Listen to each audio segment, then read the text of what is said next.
अयोध्या के अंदर महाराज की मौत को लेकर साधु संतों ने सीबीआई जांच की मांग की है। रहस्यमयी मौत को लेकर अब सीबीआई जांच की मांग साधु संत समाज ने उठाया है।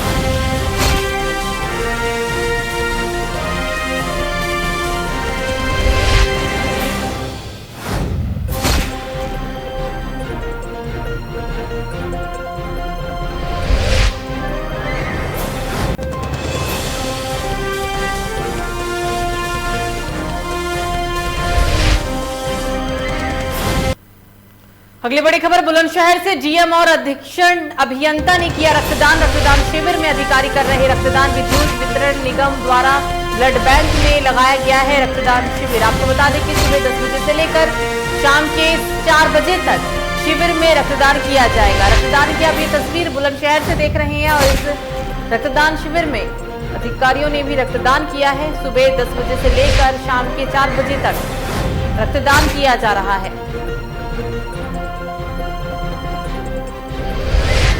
अधिकारी शिविर में रक्तदान करते हुए नजर आ रहे हैं। विद्युत वितरण निगम द्वारा रक्तदान शिविर का आयोजन किया गया। सुबह 10 बजे से लेकर शाम 6 बजे तक शिविर में किया जा रहा रक्तदान।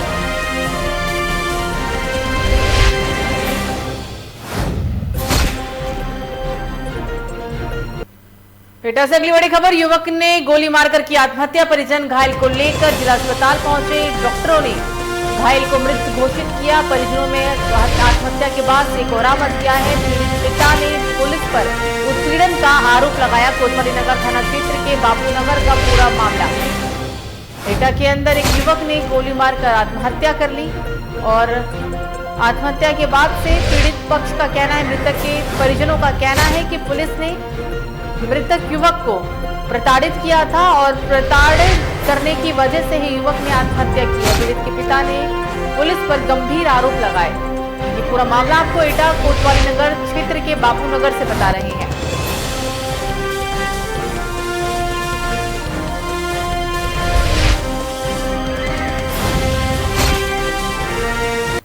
अगली खबर इटावा से, जहां इटावा मकान में बने गोदाम में भीषण आग लगने से इलाके में काफी दहशत का माहौल बन गया। आपको बता दें कि मकान में बने गोदाम में भीषण आग लग गई। मकान आग से हुए गोदाम के अंदर विस्फोट में फायर ब्रिगेड के 2 सिपाही भी घायल हो गए। पुलिस ने नेशनल हाईवे को रोककर रूट डाइवर्ट किया और पूरे मोहल्ले को खाली भी करवाया। पुलिस और फायर विभाग की कई टीम आग पर काबू पाने के लिए जुटी हुई है और औरैया फायर ब्रिगेड की गाड़ियां भी मौके पर बुलाई गई। पूरा मामला आपको थाना भरथना नगर क्षेत्र की बता रहे हैं। आग लगने के बाद घटनास्थल पर एसएसपी, एसपी, फायर अधिकारी, एसडीएम सहित भारी संख्या में पुलिस बल तैनात है। आप ये घटनास्थल की तस्वीर देख रहे हैं। यूपी के इटावा की ये तस्वीरें हैं। रहस्यमयी तरीके से आग लग गई और इस आग में 2 सिपाही भी घायल हो गए। आग लगने के पीछे क्या वजह रही, अभी इस बात का पता नहीं चल सका है। आग कितनी भयानक थी, तस्वीरों को देखकर अंदाजा लगाया जा सकता है।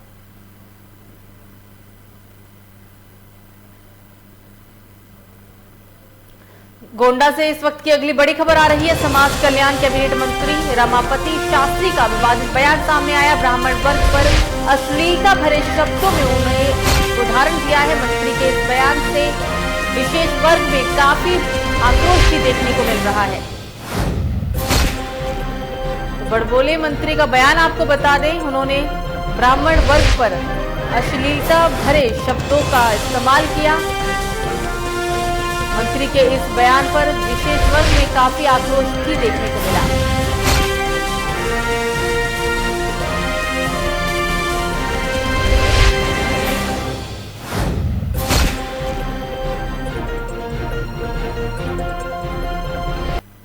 अगली खबर झांसी से, जहां झांसी के राजगढ़ में 2 पक्षों में जमकर मारपीट हुई। बताया जा रहा है कि छेड़खानी का विरोध करने पर 2 पक्ष आपस में भिड़ गए, जिनका मारपीट का वीडियो सोशल मीडिया पर भी जमकर वायरल हुआ। पूरा मामला थाना प्रेमनगर प्रभारी ने कहा है कि मारपीट में घायलों को अस्पताल के अंदर भर्ती कराया गया। छेड़खानी के आरोप को निराधार भी बताया गया, जबकि झगड़े का मुख्य वजह बच्चों में हुई आपस की अनबन ही थी। आप ये तस्वीर यूपी के झांसी से देख रहे हैं। मारपीट का ये वीडियो इन दिनों सोशल मीडिया पर जमकर वायरल है। एक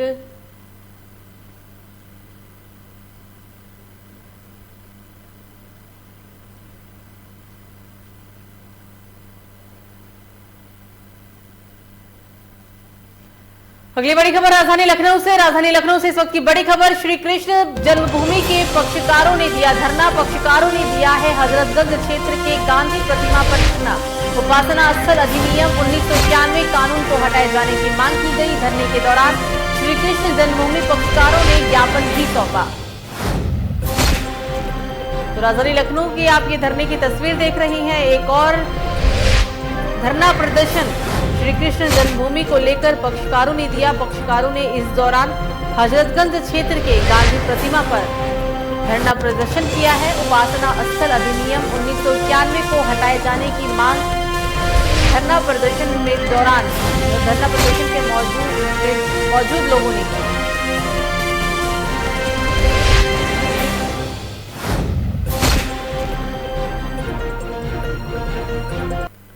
अगली बड़ी खबर भी राजधानी लखनऊ से ही। महंत नरेंद्र गिरी की संदिग्ध मौत का मामला गहराया। एडीजीओ एलओ प्रशांत कुमार का बड़ा बयान भी सामने आया। आनंद गिरी को हरिद्वार में अरेस्ट किया गया, ये कहना है उनका। एडीजी का कहना है कि उनके शिष्य आनंद गिरी को हरिद्वार में गिरफ्तार कर लिया गया। हरिद्वार से उनकी गिरफ्तारी हुई है।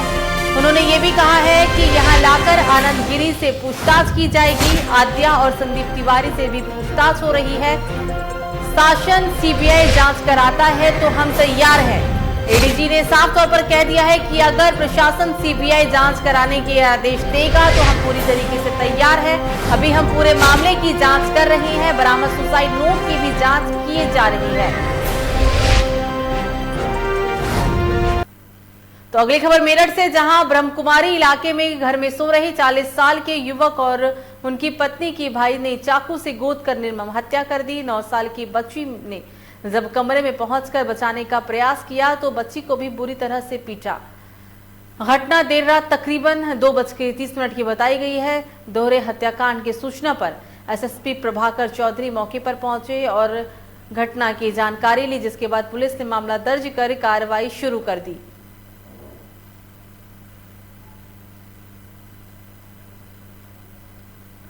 श्रावस्ती से इस वक्त की बड़ी खबर, जिले में अपराधियों के हौसले बुलंद। जिले में बदमाशों को नहीं मिल रहा पुलिस का खौफ। बदमाशों में पुलिस का खौफ नहीं नजर आ रहा।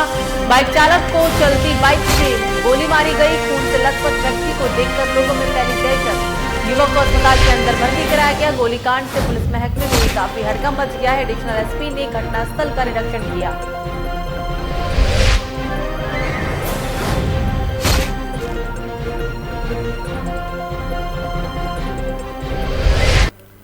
अगली बड़ी खबर भी श्रावस्ती से ही। बीती रात करंट लगने से युवक की मौत। 18 साल के युवक की करंट लगने के कारण जान चली गई। पानी का मोटर सही करते हुआ था ये हादसा। युवक की मौत से परिजनों में कोहराम मच गया। भिनगास के पटना खरगौरा गांव का ये पूरा मामला।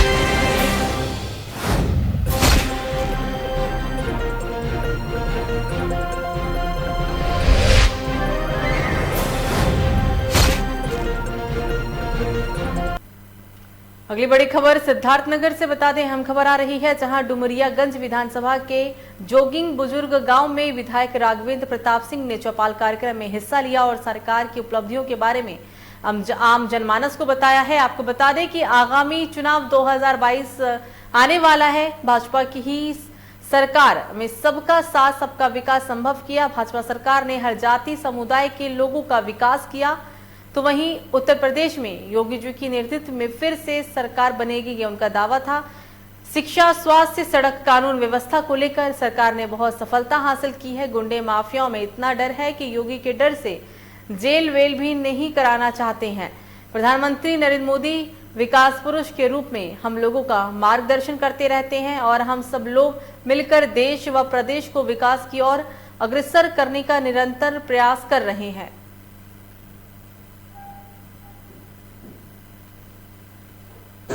आपने स्वतः देखा होगा सभी विभागों के पंजीकरण कैंप, आयुष्मान भारत, वृद्धा विधवा दिव्यांग आवास शौचालय आदि सभी लोगों का, स्वास्थ्य विभाग के द्वारा निःशुल्क दवा का वितरण और योजनाओं के बारे में बारीकी से जानकारी हमने आम जनमानस को इस ग्राम सभा जो भी आप बुजुर्ग के लोगों को दिया है कि अगर कुछ छूटा हो तो अभी भी, चूँकि जागरूकता की कुछ न कुछ कहीं न कहीं जितनी योजनाएं सरकार दे रही है, चाहे आयुष्मान कार्ड के बारे में, वो अभी उतनी जागरूकता नहीं हो पा रही है। तो हम लोग इसीलिए गांव-गांव, कोई गांव नहीं बचेगा जिसमें हम 2 महीने के अंदर इन सारी योजनाओं की जानकारी ना दे पाएं।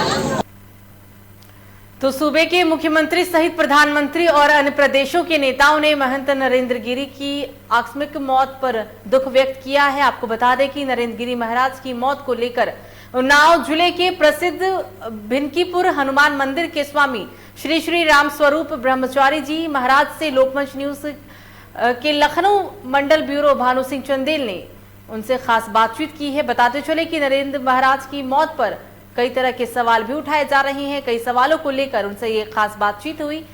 राम स्वरूप ब्रह्मचारी ने सीधा आरोप आनंद गिरी पर क्यों लगाया, आइए आपको सुनाते हैं।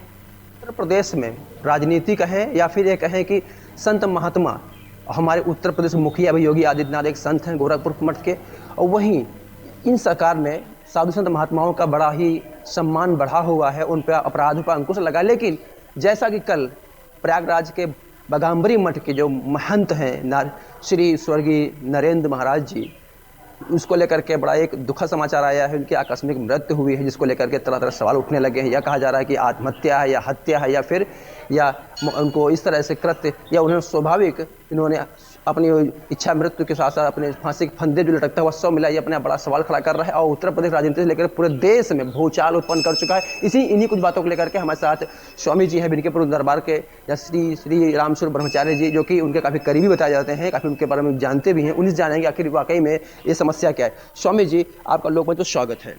आपको सबको बहुत बहुत बधाई और स्वागत। स्वामी जी, जिस तरह से महाराज जी की मौत हुई है, 100 लटका मिला है फांसी के फंदे पर, क्या मानते हैं, क्या है, आत्महत्या है, हत्या है, या कोई साजिश राजनीतिक में है? वैसे तो हमें ये कहने में संकोच नहीं हो रहा, जो अभी तक समाचार प्राप्त हो रहे हैं उनके अनुसार ये आत्महत्या ही है, क्योंकि आनंद गिरी ने उनके ऊपर इतना बड़ा प्रेशर बनाया हुआ था। किसी अच्छे गुरु के लिए अगर शिष्य सत्कर्म करता है तो गुरु गौरवान्वित होता है, और अगर वही शिष्य कहीं उल्टी विपरीत व्यवस्था में पहुंच जाता है तो गुरु हृदय से गलने लगता है। संभवतः यही कारण रहा है कि अखिल भारतीय अखाड़ा परिषद के महंत बाघंबरी मठ के पीठाधीश्वर श्री नरेंद्र गिरी ने आत्महत्या की है, ऐसा मुझे लगता है। वैसे उनका जीवन बड़ा ही सुंदर रहा है। शिक्षा के अनुसार अगर हम देखते हैं तो शिक्षा तो कोई बहुत महत्वपूर्ण नहीं थी, लेकिन सत्संगति का प्रभाव इतना बहुत अधिक था कि वो लोकप्रिय हुए। राजनेता से लेकर के सम्मानित अधिकारियों तक उनकी पैठ थी, और वो जो चाहते थे वही करते थे। विश्व हिंदू परिषद के लिए और हिंदू के लिए वो एक मुखर वक्ता थे। उनके जाने से शोक है और सभी संतप्त भी हैं, लेकिन ऐसे संत के द्वारा ऐसा उठाया गया कदम मुझे लगता है कि समाज को एक बहुत विपरीत दिशा की ओर प्रेरित करता है। ऐसा नहीं करना चाहिए था। उनको चाहिए कि उनके उच्च विचारों को लेकर आत्मसात करते हुए लोक कल्याण की भावना अपने हृदय में बनाएं। स्वामी जी, नरेंद्र महाराज जी एक महंत ही नहीं थे, उत्तर प्रदेश से लेकर के पूरे देश की राजनीति में, या उनको बहुत उनके ऐसे उनके भक्त थे जो उनको मानते थे, सम्मान देते थे, उनके लिए लोग रातों दिन खड़े रहते थे। यहाँ तक कि उत्तर प्रदेश के उप मुख्यमंत्री केशव प्रसाद मौर्य का आज उन्नाव आगमन लगा हुआ था, वो भी निरस्त कर दिया गया। राजस्थान के मुख्यमंत्री उनको श्रद्धांजलि दे रहे हैं, पीएम साहब दे रहे हैं, हमारे मुख्यमंत्री दे रहे हैं। तो क्या लगता है कि इतनी बड़ी राजनीति, ऐसा तो नहीं कि सिर्फ राजनीति के शिकार कहीं हुए हैं?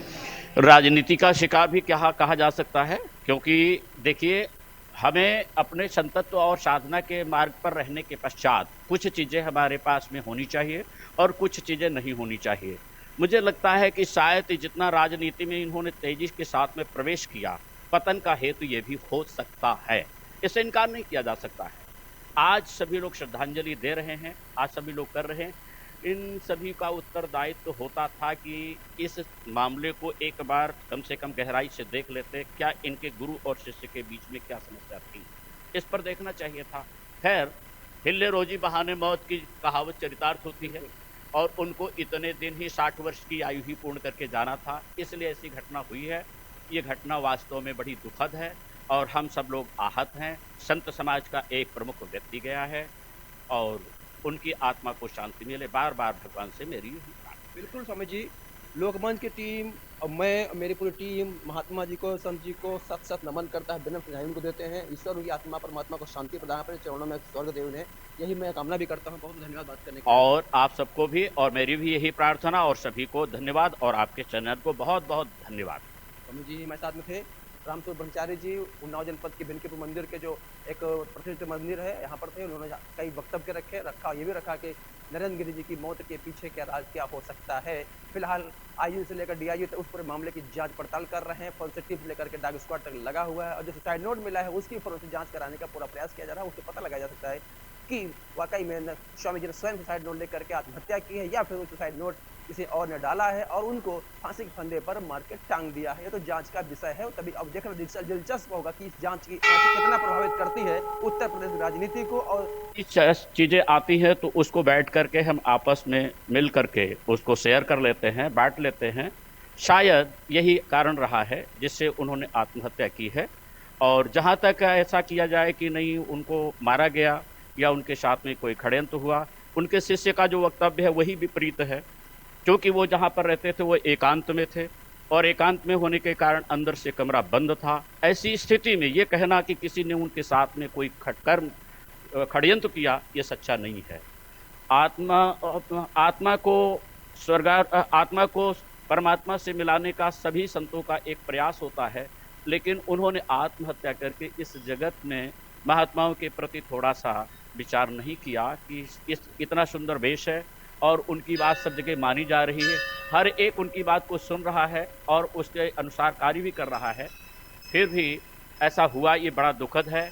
मैं उनकी आत्मा के लिए शांति के लिए प्रार्थना करता हूँ, और उनके शिष्यों के लिए, उनके अनुयायियों के लिए अपनी तरफ से संवेदना व्यक्त करता हूँ कि सभी को सहन शक्ति भगवान दे और उनकी आत्मा को भगवान अपने चरणों में स्थान देवे। स्वामी जी, कहा जा रहा है जहाँ से नरेंद्र गिरी महाराज जी की डेड बॉडी मिले 100 मिला है फांसी फंदे लटकते हुए, वहाँ सुसाइड नोट भी मिला है। उस सुसाइड नोट में पुलिस को मिला है कि वो अपने शिष्य आनंद गिरी महाराज से परेशान, जो उनके शिष्य थे, अब कुछ ही चीज़ों लेकर के उन्होंने उस अखाड़ा परिषद से बाहर भी किया था मठ से। इसके बाद फिर आपस में कंप्रोमाइज हुआ, फिर शामिल हुए। तो क्या लगता है कि इस हत्या में, इस मौत में क्या आनंद गिरी के शिष्य का ही पूरा हाथ है? बिल्कुल, ये बिल्कुल यथार्थ है। क्योंकि इसके पहले अभी 3-4 महीने पहले आपने जो इलाहाबाद बाघम्बरी मठ की घटना सुनी होगी, उसमें आनंद गिरी ने कुछ इस तरीके से कार्य किए थे जिससे आहत होकर के उन्होंने अखाड़े और परिषद से उनको बाहर कर दिया था। इसी क्षोभ के अंतर्गत बहुत समय तक मामला चलता रहा। फिर आपसी संतों ने बैठ करके उनकी पुनः वापसी करा दी, और वापसी होने के बाद में फिर आत्मानंद गिरी ने उनके ऊपर काफ़ी दबाव बनाया, मुझे लगता है, और उस दबाव के कारण ही उन्हें आत्महत्या का जैसा निर्णय लेना पड़ा। और ये एक दुखद है, संत के लिए तो बहुत ही दुखद है। मैं तो जानता हूँ ना जायते म्रियते कदाचन भविता न भूया, और ये भी जानता हूँ नयनम छिदंत शास्त्राण नयनम दहति पावका न चैकले दन्यत्यापो न शोष्यत मारुता। जो जितने दिन के लिए आया है उसको उतने दिन तक रहना है। ये आत्मा अजर है, अमर है, पानी में गल नहीं सकती, हवा इसे सुखा नहीं सकता, अस्त्र कोई काट नहीं सकता। ऐसी स्थिति में आत्मोत्सर्ग करना एक बहुत बड़ा पाप है, और इस पाप की जितनी भी, भाई मेरे हिसाब से ये पाप बहुत ही घृणित पाप हुआ है।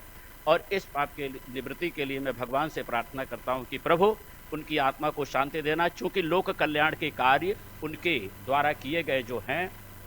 खबरों में आगे बढ़ेंगे और एक और बड़ी खबर, उन्नाव से डिप्टी सीएम केशव प्रसाद मौर्य का आगमन निरस्त हो गया। उन्नाव में उनका दौरा निरस्त किया गया। नरेंद्र गिरी के आकस्मिक निधन को लेकर कार्यक्रम निरस्त हुआ। केशव प्रसाद ने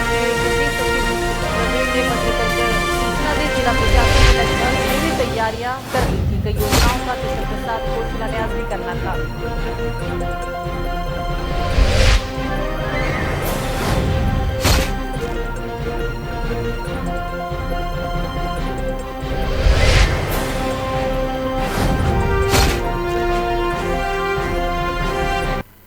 तो जालौन से दिल दहला देने वाली घटना सामने आई है, जहां खिलौने की दुकान पर बैठी एक 25 वर्षीय युवती पर 2 नकाबपोश युवकों ने तेजाब फेंक दिया, जिससे युवती बुरी तरह झुलस गई। युवती पर जैसे ही युवकों ने तेजाब फेंका, वैसे ही पूरे इलाके में हड़कंप मच गया।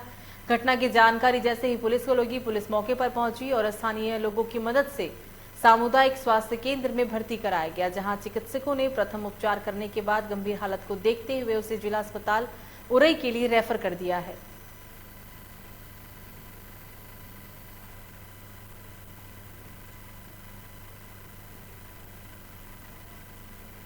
अगली खबर पीलीभीत से, जहां उत्तर प्रदेश के मुखिया योगी आदित्यनाथ की सरकार बच्चों की अच्छी शिक्षा के लिए करोड़ों रुपए खर्च कर रही है, तो वहीं दूसरी तरफ बच्चों को पढ़ाने वाले अध्यापक अच्छी सैलरी लेते हैं। जी हां, हम बात कर रहे हैं उत्तर प्रदेश के जिला पीलीभीत के तहसील अमरिया के गांव करगैना करगोनी के स्कूल की, जहां स्कूल की छुट्टी तो 2 बजे होती है, पर अध्यापक छुट्टी से पहले ही चले जाते हैं। लोकमंच न्यूज चैनल के कैमरे में स्कूल की छुट्टी से पहले अध्यापक का जाते हुए एक वीडियो कैद हुआ है। अभी ये सोचने वाली बात है कि उत्तर प्रदेश की सरकार करोड़ों रुपए शिक्षा पर खर्च कर रही है। इस तरह से लापरवाह अध्यापक बच्चों का भविष्य बेकार कर रहे हैं।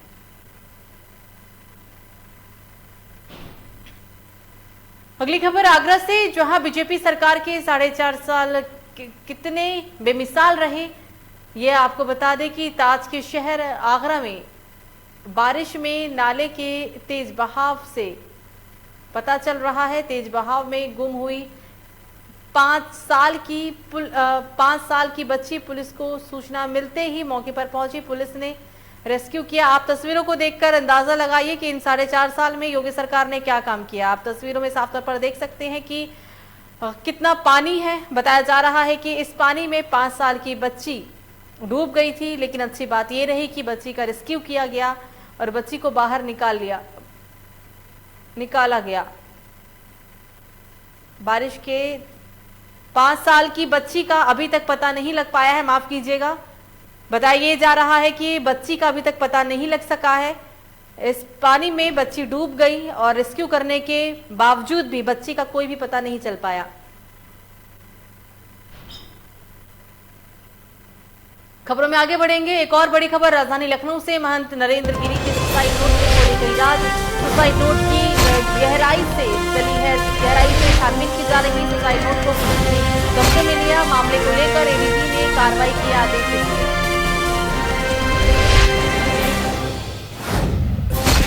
तो ये सुसाइड नोट हम आपको दिखा रहे हैं नरेंद्र गिरी की नरेंद्र गिरी की सुसाइड नोट में बताया जा रहा है कि सुसाइड नोट सामने आने के बाद कई राज खुले हैं। मामले को लेकर एडीजी ने कार्रवाई के आदेश भी जारी किए।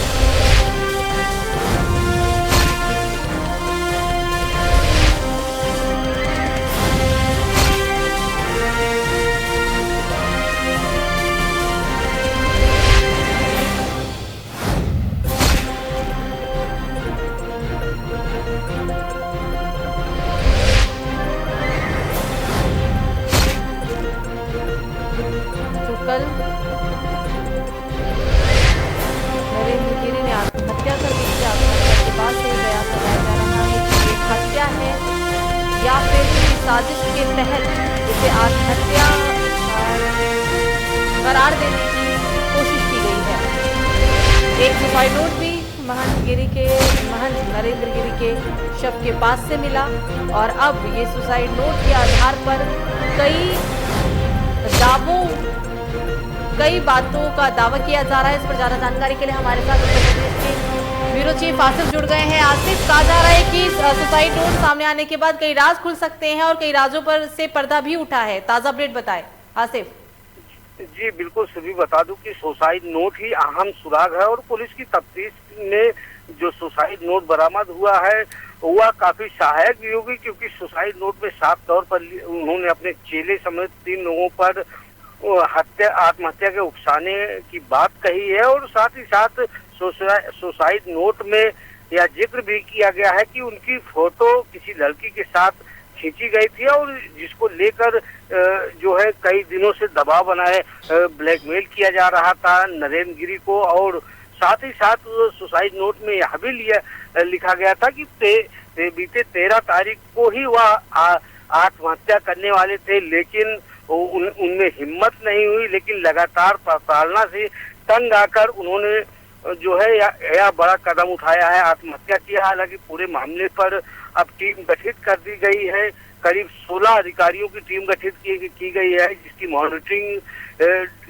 एडीजी एलओ प्रशांत कुमार करेंगे। साथ ही साथ यूपी सीएम ने भी निर्देश दिया है कि इस मामले में कठोर से कठोर कार्रवाई हो जो भी है इसमें किसी को बख्शा नहीं जाना चाहिए।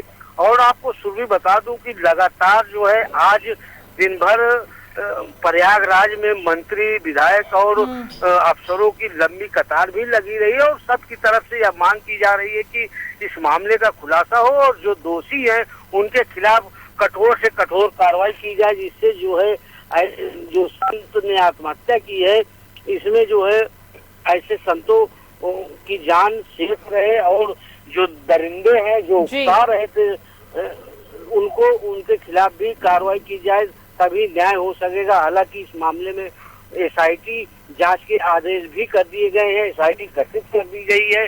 और सबसे बड़ी बात है कि 3 ऐसे नाम सामने आए हैं जो सुलह समझौता हुआ था वह मौजूद थे। पहला नाम एक सपा के पूर्व दर्जा प्राप्त मंत्री का आ रहा है जिसमें समझौते के समय वह मौजूद थे। दूसरा नाम एसएसपी ओपी पांडे जो मुरादाबाद में तैनात हैं, एडिशनल एसपी, उनका भी नाम सामने आ रहा है और एक अन्य का नाम भी सामने आया है। तो ऐसे में जांच का दायरा जैसे जैसे बढ़ रहा है वैसे वैसे जांच का दायरा भी बढ़ता जा रहा है। बिल्कुल बिल्कुल, कई बड़े नामों का खुलासा हो रहा है। और हालांकि जैसा भी आसिफ ने बताया कि किसी लड़की और तस्वीर का भी सुसाइड नोट में तफ्तीश के बाद जिक्र सामने आया। आसिफ, तमाम जानकारी के लिए आपको शुक्रिया।